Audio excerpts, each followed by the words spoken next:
आज के एपिसोड में अनुपमा सांप से विनती करती है कि वह उसे जाने दे ताकि वह राही को बचा सके। वह सांप से मदद की गुहार लगाती है। इस बीच राही अनुपमा को मदद के लिए पुकारती है। अनुपमा राही को चिंता न करने का आश्वासन देती है और कहती है कि वह उसे बचाने के लिए जल्द ही वहां पहुंचेगी।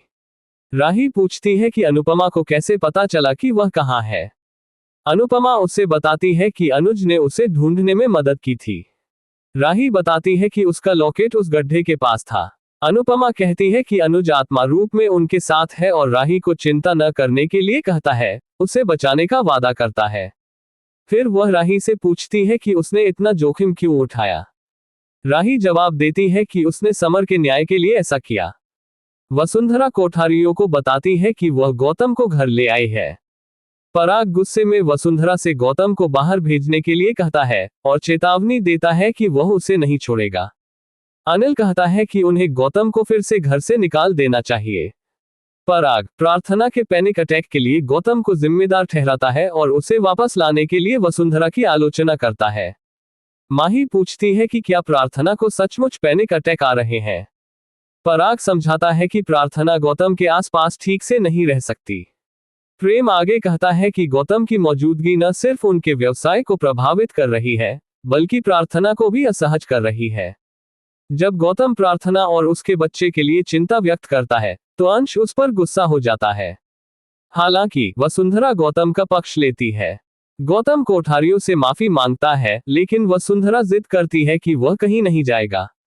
वह कहती है कि गौतम बदल गया है और उनकी वजह से तकलीफ उठा रहा है। प्रेम जवाब देता है कि अगर गौतम सचमुच बदल गया है तो उसे अपने घर वापस चले जाना चाहिए। पराग सहमत हो जाता है, लेकिन वसुंधरा अड़ी रहती है और घोषणा करती है कि गौतम उनके साथ रहेगा, चाहे कुछ भी हो जाए। वह सभी को याद दिलाती है कि गौतम ने एक बार उनके लिए अपने पिता से लड़ाई की थी और उसके परिवार ने उसे त्याग दिया था। प्रेम कहता है कि कम से कम गौतम के पिता समझदार हैं, वसुंधरा के उलट। पराग फिर जोर देता है कि गौतम उनके साथ नहीं रह सकता, लेकिन वसुंधरा ये कहकर बहस खत्म कर देती है कि उसका फैसला अंतिम है, गौतम रहेगा।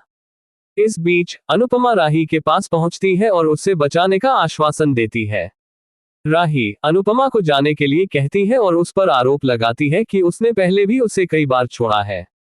अनुपमा हैरान रह जाती है। जैसे ही बारिश शुरू होती है, अनुपमा राही से जल्दी से जाने का आग्रह करती है, इससे पहले कि बारिश का पानी गड्ढे में भर जाए।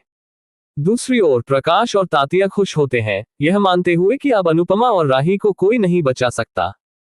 प्रकाश कहता है कि वह उन्हें खुद मारना चाहता था, लेकिन उन्हें मरते हुए नहीं देख सकता।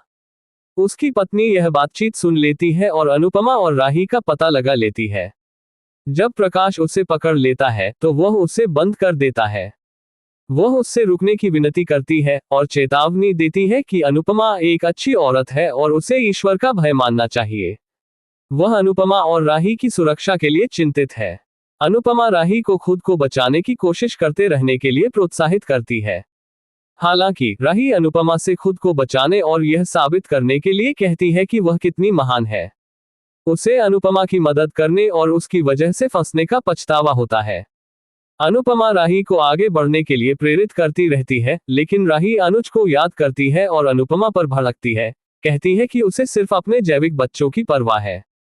राही अनुपमा पर अनुज को खुश करने के लिए उसकी देखभाल करने का नाटक करने का आरोप लगाती है।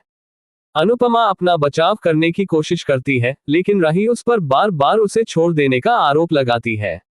अनुपमा टूट जाती है और राही से पूछती है कि क्या उसने कभी सोचा है कि एक माँ को कैसा लगता है जब उसका अपना बच्चा उसे दोषी ठहराता है।